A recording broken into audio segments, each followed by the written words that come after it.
Hey guys, Ogs here from the US. Thank you so much for watching. In today's video, we are going to discuss about the eternal debate between Steven Gerrard and Frank Lampard. Who is best? Well, you're not gonna convince everybody because depend on the team you support, you are going to take position and defend your boy. But before anything, please don't forget to subscribe to the channel, like the video, comment down below, share, and do the right thing. Follow us on social media, and we always follow people back. Let's continue with the debate. And today is a slow news day. I mean, there are so many news out there to report, but I'm sick and tired of talking about the same thing over and over again. The same transfer link, the same fake news just going on and the same going on and recycling all the time. It's just so crazy because people have nothing else to do but speculating about pretty much everything. Okay, today it's Sancho to Chelsea, tomorrow he's off to United, Timo Werner, Musa Dembele, blah blah blah blah. It's just crazy, man. I feel even bad to report about it, but what do you want me to do? I have to give my point of view and using a little bit of common sense to warn you guys from falling to those trap and those clickbait. I think it's very clear that there are people in your profession that write fake news. You do, she does. There are people in your profession that write fake news. Okay, let's go back to the debate between Steven Gerrard and Frank Lampard. Who is the best? Okay, so if you look at the statistics and you look at their individual achievement, trophies and all that, it's very clear. Okay, one won a lot of Premier Leagues trophies, won Champions League, Europa Leagues and other cups, like many of them, and that is Frank Lampard. And in the other side, Steven Gerrard won the Champions League, also few cups here and there. So in that sense, you will see that Lamps is superior than Steven Gerrard. If you go and look at the amount of goals scored, you will see that Frank Lampard is just on top right there, you know, the best scorer in the history of Chelsea Football Club. For a midfielder, that is something that is not easy to achieve. Steven Gerrard also scored some great goals here and there, but not in the level of Frank Lampard. Overall midfielder, people say Steven Gerrard is better. I don't know from what aspect, but you have also to respect people's opinion. So, like I said, depend on what team you support, you are going to try to back your boy. And me, as a Chelsea fan, I'm going to have a biased opinion and say Frank Lampard is better than Steven Gerrard. But if you think a little bit outside the box, you will see that they are not exactly the same kind of midfielders. And we have to appreciate the fact that we had both of them playing at the same time when we were alive. So we have to feel sometimes lucky to have those players instead of try to oppose them or try to compare them. So for me, I will go more about appreciation than comparison, if that makes sense.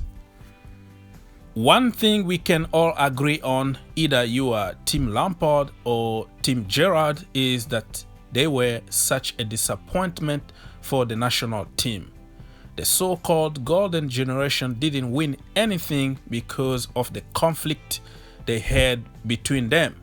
And you could clearly tell that they didn't like each other. The competition was so high that the national team was just a duty for them. They didn't enjoy it. And it's a shame that nobody found a solution to fit those players together for the good of the country. It's in the past now, you can't change anything, but history will remain history. And people are going to continue to talk about this for generations to come. When it comes to the management, Steven Gerrard is at Rangers at the moment, and Frank Lampard is managing Chelsea Football Club. Two different leagues, different budget, different circumstances, and this also is very difficult to judge. I reckon that one day Steven Gerrard is going to manage Liverpool FC, and we can only compare them really when they have the same caliber of clubs, the same budget, or the same circumstances. So I'm gonna just keep this for myself right now and judge them maybe in few seasons from now when Steven Gerrard is going to join Liverpool. And if not, they fall by the wayside. Let's settle this tonight. Gerrard, Scholes or Lampard? I'm going to say Lamps, and I. But I do think, naturally, Scholes was unbelievable, wasn't he? Yeah. At England, he done things that I've not seen many players do. He was incredible, but I would still say Lamps. Having seen Lamps, listen, you would probably say Stevie. Having seen Lamps train and what he could do was unbelievable. Ashley Cole, the disconnect between the Manchester United players and the Chelsea players and potentially the Liverpool players, and the antipathy that there was because you were competing against each other on a weekly basis, and you never, in Rio's perspective, you never came together as a team or as a squad. Fair? Fair. Certainly it's true to a degree. I think it's been taken slightly too literally, because you almost get the impression of us all sitting in the room not talking to each other, and it certainly wasn't like that. But there was an air of that. Human nature means that when I go to and sit and have lunch or mill around the hotel, I probably hang around with John Terry, Joe Cole, Ashley Cole, whoever might be my team. Same for everyone. We were all very synonymous with our teams. We felt very strongly about them. Us, Chelsea, Steven Gerrard and Carragher, Liverpool, blah, blah, blah, Manchester United. And so there is a human nature effect that kicks in that we actually never really got to grips with enough. And I think that's probably all our faults, personally, because as you mature as a man or woman, you kind of realise, you know, at 20, you quite happily sit in your little group. At 30 and now nearly 40, you see things differently. So we all made that mistake. Probably the management didn't really tackle that well enough.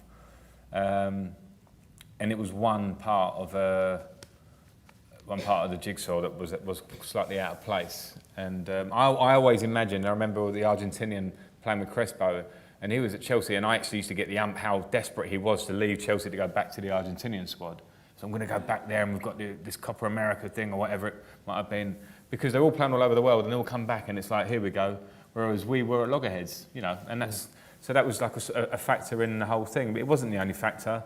There were plenty of factors. Personal accountability from all of us. Didn't play as well as we did for our teams. We lost the battle in midfield constantly for not putting enough numbers in there. Constantly, like all of us will pick our teams now for the World Cup, and we'll probably have 3 in midfield or whatever it might be. We certainly won't have 2 and then vacate the rest of the area. And we used to have 2 against 4 or 5. The Spanish ones would all come in there, you know, and we couldn't get near anybody. And it was frustrating. So how am I supposed to recreate what I'm doing at Chelsea when we had 3, or for Steven Gerrard when he had 3 or played off the front? Then when you're playing against, you know, 3, 4 great Spanish midfield players who are brilliant at keeping the ball. So retrospectively, we were probably never gonna threaten winning anything. I think we actually did okay getting to the quarterfinals. So and it's just not on tactics. That's on our own, all those bits. So there's definitely been a progression to where we are now because we're seeing it all differently. And that Gareth and the DNA thing is certainly progressed that.